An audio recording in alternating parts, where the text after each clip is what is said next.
Milly, aujourd'hui, vous allez nous parler des 5 langages de l'amour de l'enfant, c'est ça? C'est ça, j'en suis convaincue, l'école du futur commence à la maison. Après les fêtes de fin d'année, on a tous fait le plein de cadeaux pour faire plaisir à nos enfants.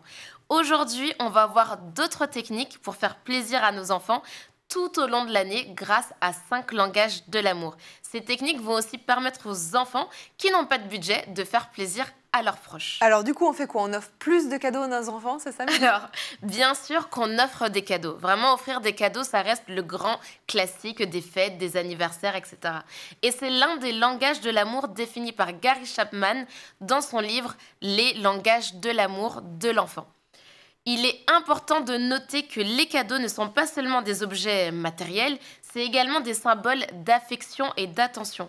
Dans vos choix de cadeaux, il ne s'agit donc pas seulement du prix, mais vraiment de la valeur affective. Offrir des cadeaux adaptés au centre d'intérêt et aux passions de l'enfant peut renforcer le lien émotionnel entre parents et enfants. Et apprendre aux enfants à créer des cadeaux à partir de ce qu'ils ont, à partir de leurs efforts, c'est une excellente manière de leur enseigner la valeur affective. C'est très vrai, Milly. Quels sont les autres langages de l'amour alors? On a ensuite les services rendus. Ça consiste à démontrer l'amour à travers des actions concrètes. Les enfants absorbent et assimilent ce langage de l'amour, notamment en regardant leurs parents qui rendent leur quotidien plus agréable. C'est un langage de l'amour qui peut également être pratiqué par les enfants, que ce soit en réalisant des petites tâches ménagères pour aider les parents ou en préparant un goûter spécial pour faire plaisir à la personne de leur choix. Les services rendus construisent aussi des ponts d'amour entre parents et enfants, sans cadeau. On peut également transmettre l'amour par la parole, par exemple?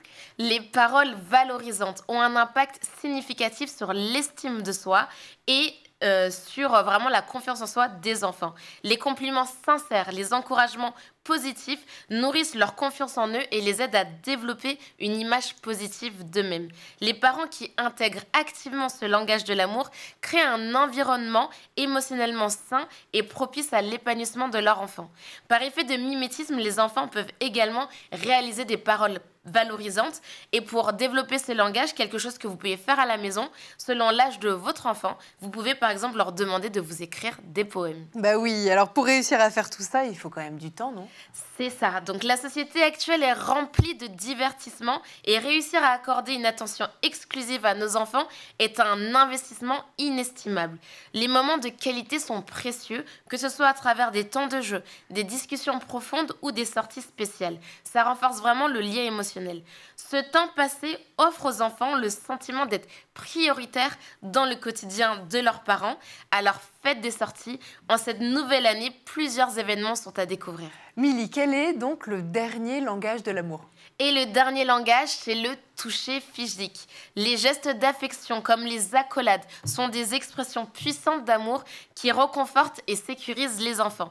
Ils viennent renforcer l'ensemble des langages de l'amour, donc tous sont compatibles et ils sont présentés du coup que ce soit avec les cadeaux, les services rendus, les paroles valorisantes ou les moments de qualité.